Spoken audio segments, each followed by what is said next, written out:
So we worked through the night last night. We're finalizing the language on an agreement with the president that I believe is worthy of the American people. Just to take you back to where we all started, back to February 1st, sat down with the president. I said, let's work together to be able to raise the debt ceiling, but curve the amount of spending, to let America be able to work again, cut red tape, get some work requirements to help people get back into work. I think this agreement frames all of that from limit, save, grow. It doesn't get everything everybody wanted, but that's in divided government. That's where we end up. I think it's a very positive bill.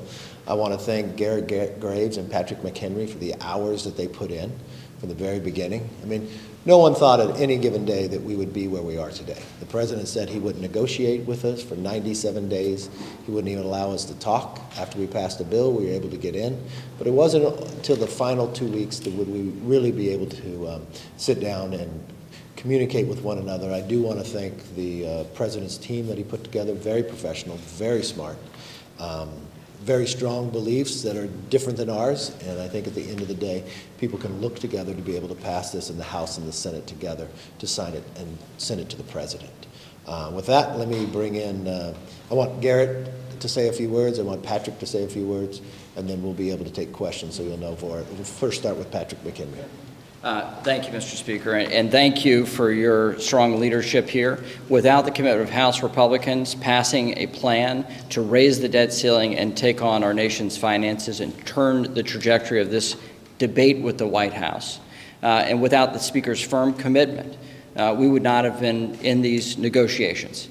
And the negotiations were intense. They were quite challenging. The outcome of that is a fundamental shift in the spending trajectory in Washington. This is the biggest set of spending cuts and a substantial change from the spending of the last 2 years for this administration.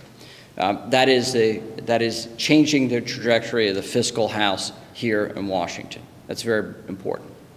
We have consequential work requirements on important programs.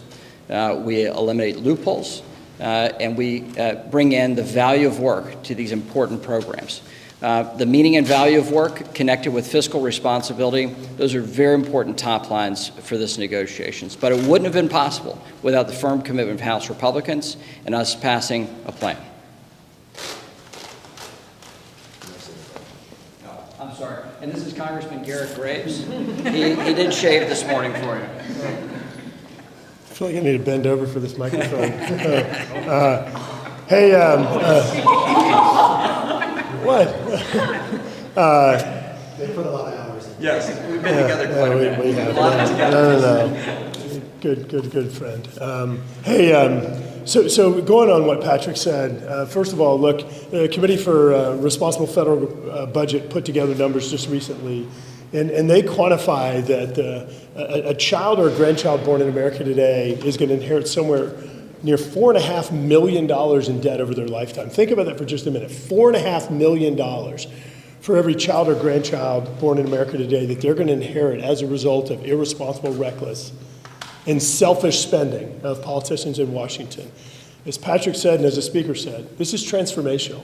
This truly saves trillions of dollars, not just in these discretionary appropriations bills, but for one of the first times in decades, actually takes mandatory spending, some of these programs, these social welfare programs, like SNAP, food stamps, TANF, which is cash assistance, and simply said, look, if you're gonna ask taxpayers to provide you assistance, and just recognizes that you need to recognize that that's something that people are doing for you, and you need to work to help yourself. If you're single, don't have dependents, if you're between 18 and up to 54 years old, that you can volunteer, you can go to school, you can go work at your church, you can get job assistance and job training, saving billions and billions of dollars, which of course is great for taxpayers, but you know what's great for those people that are in these social safety net programs? It helps get them back into the workforce. This, for the first time in over 4 decades, does transformational changes into the permitting and environmental review process today. It takes over 7 years to get a NEPA, an environmental analysis for a road project. We've narrowed that down to 1 to 2 years in this bill, streamlining it, working to get it electronic documents and transparency to where you can understand what's going on, make sure it happens faster, ensure that you're focusing on true environmental outcomes, not all of these other ancillary things, ensuring that Congress plays the role that the founders intended by, for the first time, putting statutory in the law, something called PAYGO, where we are no longer going to allow, as we've seen President Biden over the last 2 years, wave a wand and unilaterally determine that $1.5 trillion in your taxpayer funds are going to be spent without any consideration of Congress. Look, we could go on and on. I'm going to say it again. This is transformational, number one. Number two, it would not have happened without the strength of the Speaker, without the resolve of the Speaker, telling the White House that he is not backing down, without the support of the Republican conference, and demanding that we make progress in terms of saving, changing the trajectory of this country, and ensuring this entire time that our perspective was that coming from the kids and grandkids, the next generation that are going to inherit the irresponsible spending that Washington has been doing for decades. Thanks. Not only is this bill transformational, I hope you see that the change in Congress. Not that it just opened up the People's House. I hope you saw going through this, we wanted to be very open to the American public of what we were talking about. No longer do you have to pass a bill to find out what's in it. We will abide by 72 hours. This will not be thousands of pages. This will be about 150 pages or less. Not only will the members be able to read it, the public will be able to see it as well. I wanted to make sure that the members actually got the information about the bill before it's read to all of you. I'm trying to change the House where it works again. We know at any time when you sit and negotiate within two parties that you got to work with both sides of the aisle. So it's not 100% what everybody wants, but when you look, the country is going to be stronger. This is going to be transformational, where our Congress is literally going to vote to spend less money this year than we spent last year. We're going to reform cutting red tape. So as just NEPA hasn't been reformed in more than 40 years, streamlining it. Construction jobs today, if you want to build a road, it's 7 years of review. We narrow that to 1 to 2. That is transformational, that America can get to work again, people can have jobs again, cut our spending, and also protect our military and our vets. With that, let's open up for questions. Yes. Thank you. You said last night that you had more excited than depressed after your phone call with them. This morning, according to what we're seeing and talking to members of your caucus who you've asked to have unity, they are angry, they are not pleased, they think that you've given away a farm here. How do you get those conservative members? Do you need them? How do you get them back? I'm not sure who you're talking to, because we did a conference call with our conference, and over 95% were overwhelmingly excited about what they see. They haven't they're getting the text today in the process. Look, in every single negotiation when it comes to debt ceiling and others, you get both sides of the party voting to pass the bills, and I expect the same thing happens. Speaker McCarthy, some of the sentiment coming from your members, from Ken Buck, he said that he's appalled by the spending. Ralph Norman calling it insanity. Even if you can afford to lose some of those conservative members, do you worry that someone, because any one of them could, would bring a motion to vacate? Not at all. Are you worried about losing your job Not at as all. part of these negotiations? Not at all. Speaker, how confident are you today that this bill will pass on Wednesday? Look, I think people are going to sit there and read it. I think it's good for the American public. You're going to have Republicans and Democrats be able to move this to the president. The president agreed with this bill as well. Mr. Speaker, Yeah. when the bill comes up Wednesday or Thursday, whenever, will you commit to it not going onto the floor when the market is open? So if there's some concern that if there's not the votes, we're not going to have a TARP issue like we did in 2008. Later. We're going to put the bill on the floor in 72 hours and pass it. You spent a lot of time thinking up crazy stuff. Mr. Speaker, two questions. Can you take us through the defense, non-defense specifics? And then also, what about the Rules Committee? You may have however many members you have on the floor, but Chip Roy just in the last minute tweeted out no. And we know that Dr. Ralph Norman, he didn't like what was happening when the bill was emerging. Do you have the votes to get this in the Rules Committee? Look, we're putting out the text to everybody. I think we'll be fine without getting it through. Patrick, you want to handle any of that? Sure. So everybody wants to know the top line. It's been a big piece of negotiation. We have spending caps that are now in law and enforceable for this Congress. That was a significant return to reforms that we've had a decade ago to restrain the appropriations process and their capacity to spend more money year over year. And we have the important administrative pay-go, which puts in into effect very expensive to the taxpayer regulatory and executive decision-making, and we put constraints on that. There are cost savings there. But in terms of the fiscal house, you want to understand what's happening now. We have spending caps in place. Spending caps take non-defense discretionary spending down to 704. Thank you for the appropriations reporters that care about the details of this. And we hold vets harmless. So this means that for non-defense, non-veteran spending, there are significant cuts year over year. Does the exposure stays the same over years? Yes, ma'am. Speaker McCarthy, what do you have left to button up on your call with the president this afternoon? We just want to get back together now that we've finalized all the language, make sure both sides agree that the language is what we agreed to as we spoke. So once we have that, we'll post it. Now, a lot of you are, members will react to whatever rumor you guys are writing about. Let's let the members actually read the bill before they make a decision and go forward. What Yes, time sir. will the bill be released? I know there's been some confusion. I know some members that are saying this is fiscal year 2023 levels, what spending's frozen now. I know that Representative Johnson told us yesterday it was clawed back to, or rolled back to fiscal year 2022. Look, and limit, save, grow with 2022. What this will do is it increases defense and it increases veterans. If you take non-defense with veterans out, it goes below the level of 2022. Yes. I want to go back to the PACT Act. Will that not be touched in this process? PACT Act does not. No. No. Yeah. Yeah. Anybody else? Yes, sir. Can you talk a little bit about the 1 to 2 year timelines for HEBA? Are those trying to model those firm timelines or how that works? So first of all, let's keep in mind, NEPA, the National Environmental Policy Act, has not been amended in decades and decades, in over 40 years.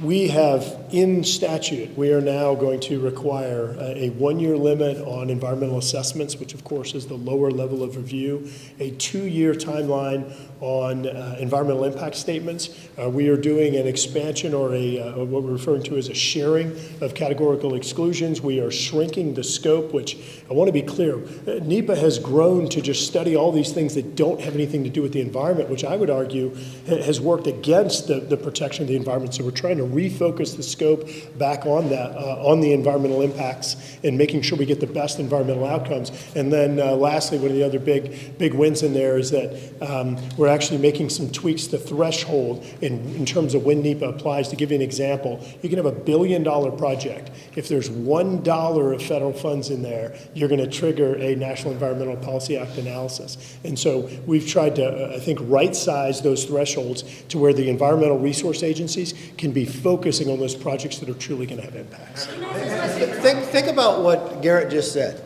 It hasn't been reformed in 40 years. It's a frustration with people all across this country on both sides of the aisle. It doesn't matter if you want to build a road, you want to build a renewable energy project, it all gets stopped and studied for years. It's a frustration. That's millions of dollars wasted. That is all changing now. So we can build again in America. We can make America stronger. We compete with other countries. This is a win for the entire country and for both sides of the aisle. Yes. Speaker, how important is it to you that you get a majority of your majority, and will you? Yes. Would you just reflect you will? Yes. Would you reflect, This is a good, strong bill that a majority of Republicans will vote for. Would you just reflect Yes, on your ma'am. relationship with President Biden? It's looking like this is going to be a robust flipping effort on both sides of the aisle. Have you started at all having conversations? Tom Emmer is our whip. He will continue. And look, members have to have the text before they're going to say where they are, and so they'll be able to see it and work through it. Have you started conversations? Yes. With the president, you were very critical that he took a long time to come to the negotiating table. Once he did negotiate with you and your team, how would you describe your reaction? I thought his team was very professional, very smart, very tough at the same time. So How they is did a wonderful job. About President Biden. What about President Biden? The president. When I was referring to president, I was referring to President Biden. Yeah, talk to President Biden. Yes. I want to ask, on your one-pager that you released to members last night, one of the provisions that it's going to make Congress work again, and there's an appropriations piece that basically would trigger a return to spending at 99% of fiscal levels.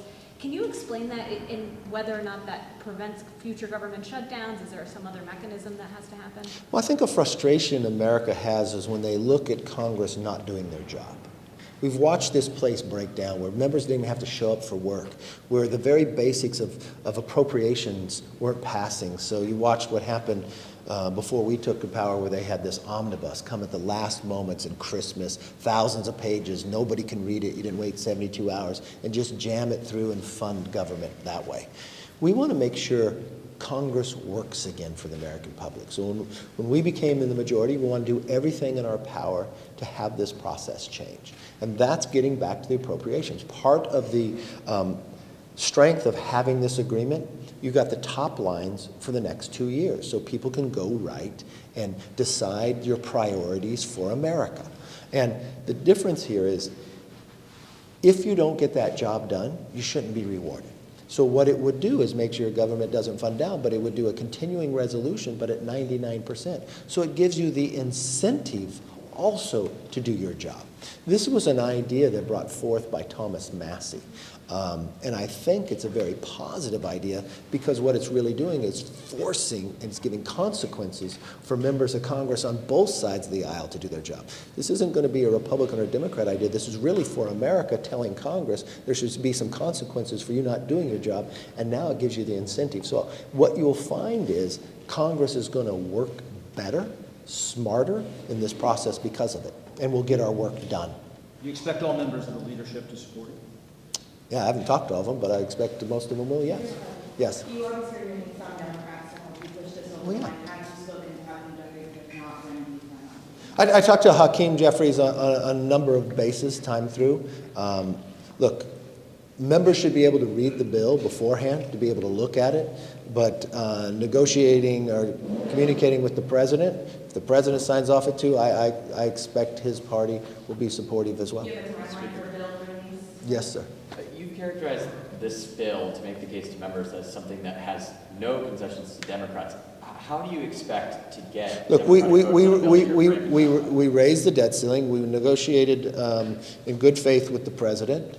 I remember many times I was in that position as well, where we had President Trump negotiating with Speaker Pelosi, and an agreement that the president made, we supported the president in that path. But I think there's a lot in here. Look, everything in this country is not just a Republican and Democrat idea. There's ideas for America. I firmly believe there are Democrats out there that want to have their projects built again. I may want a pipeline, a road built. They may want a renewable energy project built. That's a project. And they're both being stopped because of what NEPA and studies are doing. This helps everybody. It's not a Republican or Democrat idea. It helps the country. The idea that we're going to make this process work again in appropriations, that's helpful to the nation. So that's a Republican and Democrat. It doesn't mean you get to determine the outcome of where you're going to spend your money, but you got a process to do it instead of shutting down here. If you look from an idea that we have putting people out of poverty into work, I think that's a positive thing. We've watched time and again. There'll be people on both sides of the aisle might have a little difference of opinion of that, but that's helpful. When you look at PAYGO, I think it doesn't matter who's in power, Republican or Democrat. You want to make sure the Constitution works, that the president, whoever it is, be it President Biden, be it President Trump, that can't go around. This was an executive order that President Trump actually put in. We took it, put it in statute now, and made it stronger. That's good going forward long term on both sides of the aisle. So I think people will look back and say, oh, I didn't get exactly what I wanted, but there's something in here that it shouldn't be about you, it should be about America. America believes that we've spent too much, so this spends less. First Congress to do it. We pull back money. You know what? No longer are we going to send American taxpayer money to the CDC Global Fund to China. I think both sides of the aisle would like that idea. There's a lot in here for both sides, yes. This is a 2-year deal followed by years of non-enforceable funding targets. That's not the 10-year deal of budget caps that you guys were originally seeking. So how do you convince the Republican caucus that this is truly transformational when it comes to reducing the debt deficit? You want to have it or you want me to? So look, first, we've been putting in place spending caps. What we saw with the last caps agreement is they eventually waived them. And then we had a compromise, and the compromise was we would set spending levels for those additional years, knowing full well that the next Congress could even undo our spending caps. But now we've moored the process to spending restraint and a glide path for how we fund our government. So this does have an effect next Congress. Next Congress will have to change that number through the legislative process, just like they changed the number on sequestration, which is the enforcement mechanism for this Congress. So two different ways to achieve this similar outcome, fully recognizing that Congress legislates and can undo existing laws.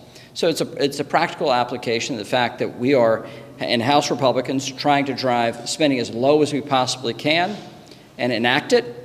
And a White House who's spent more money, this White House has spent more money than any other president outside of wartime. So the difference between our perspective and their perspective is enormous. So for us to draw them down and actually have spending restraint year over year and within a Congress is truly transformational and different than what we've experienced in recent years in Congress. This is the most conservative spending package in my service in Congress, and this is my 10th term. Can I just clarify one thing? You said that there were 2 years enforceable and 4 years not. I want to be very clear.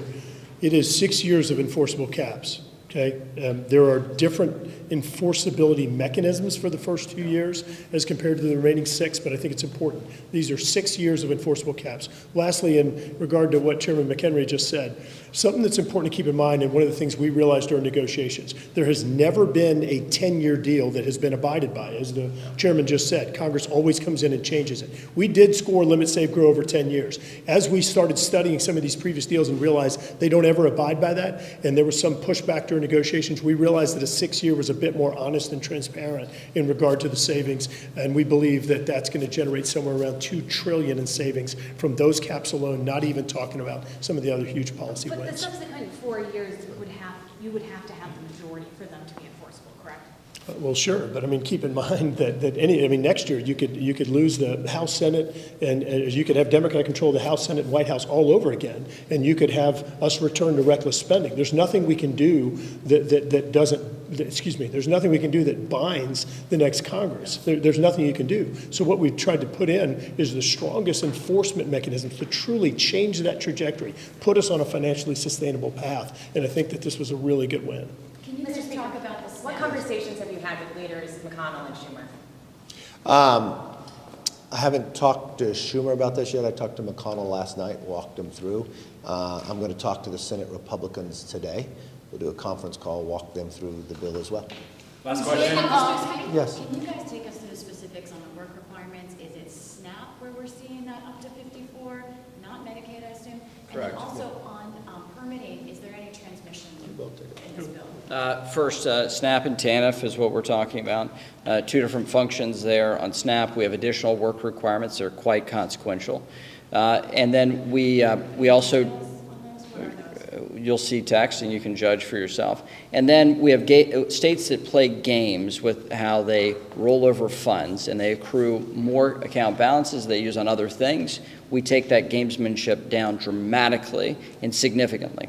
On TANF, we have different schemes and loopholes that we close, and we clean that program up significantly in putting in place the most significant reforms we've seen in generations. You want to do Transmission? Yeah, sure. So there was a lot of talk about how to approach the permitting and regulatory just challenges that are preventing projects from moving forward. And there was discussion about potentially separating the way we treat different types of projects, but at the end of the day, everyone benefits. And so we don't bias one type of project versus another. All types of projects benefit under the reforms and the streamlining that we put in place. Now, last thing to keep in mind is if you have a project that has a lower environmental impact, like an environmental restoration project, of course, under this, it'll be calibrated. Your review will be calibrated. We also did include a study in there to begin laying the groundwork to better understand how you can sort of cause interoperability among the different regions, the different ISOs or different regions of connectivity around the United States. So how can you go from one planning area of electricity to an adjacent one? How do you interconnect them? What type of capacity do you have to share electricity? And I need to follow up on this too. He explained what's in here.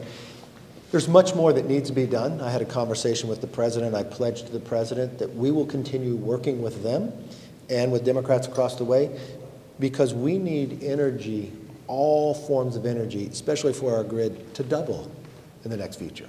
And so we made a commitment that we're not stopping now. And that would also deal with transmission. It would deal with pipelines and others. But I had that conversation with the president yesterday and with the White House. Again, if you want to follow up any on that as well. Yeah, sure. And I'm sorry, I hadn't slept lately. One other thing. We also, yeah, but y'all got free chips yesterday. So one other thing is in regard to transmission, look, we recognize that there are fundamental problems with transmission. All these energy generations have been built, it can't connect it to the grid. One of the other things we did in Fast 41, there is a process to expedite permitting and regulatory. We did include some of the energy storage components in there that had been previously left out. That's a major improvement for transmission and balancing for intermittent energy sources. And then lastly, the Speaker did have a conversation with the President. Again, they both acknowledge we have major transmission problems across the United States. But rather than trying to step in and prescribe a solution when this issue really is not well understood in the Congress, where we would perhaps cause more problems than solutions, there's discussion about how we move forward in a bicameral, bipartisan way in really studying this and make sure that we move forward in the way that's going to solve problems, not cause more. And I talked to the president, then I called Hakeem Jeffries, to the Democratic leader. I wanted him to hear directly from me exactly what I told the president, too, pledging that we would continue this work to try to solve.